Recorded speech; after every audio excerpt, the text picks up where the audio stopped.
کیسے انکریز کیا جا سکتا ہے. میں آپ کو صرف اور صرف کیز بتاؤں گا جیسے آپ کی ٹائپنگ ماسٹر کی انکریز ہو سکتی ہے، کیونکہ کیز ہی امپورٹنٹ ہوتی ہیں جو آپ کو یاد رہیں گی کون سے بٹن سے کون سا بٹن دبتا ہے. تو میں آپ کو لے کے چلتا ہوں ٹائپنگ ماسٹر میں.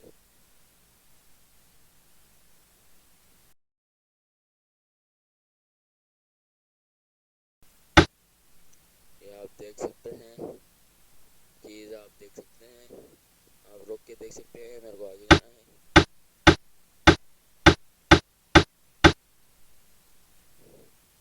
اب آپ دیکھ سکتے ہیں کون سی بٹن سے کون سا دبتا ہے.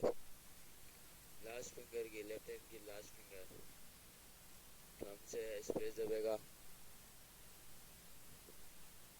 آپ دیکھ سکتے ہیں کہ بڑی ایزی ہے، آپ کو دکھ رہا بھی ہوگا کہ کس سے کون سا بٹن دب رہا ہے.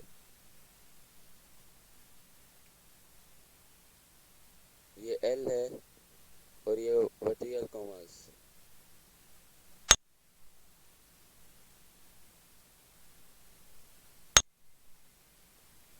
میں نا نیچے نہیں دیکھتا، میں اوپر سے دیکھ کے لکھتا ہوں. تو آپ کو یہ سمجھ میں آ گئی ہوگی کہ یہ بہت ہی ایزی ہے. آپ جا کے تقریباً کرتے ہو روزانہ تو آپ کی بہت ہی اچھی آ جائے گی. تقریباً دن میں آپ کو 10 دفعہ یہ کرنی چاہیے. اگر آپ یہ کر لی تو آپ یقین مانو آپ کبھی بھی نہیں بولو گے ان چیز کو. ورنہ آپ تو یہ ٹیسٹ میں بھی بہت امپورٹنٹ آتی ہے اور آپ کو کرنا ہوتا ہے. تو یہ جو ہے بہت ہی امپورٹنٹ پرپز ہے آج کا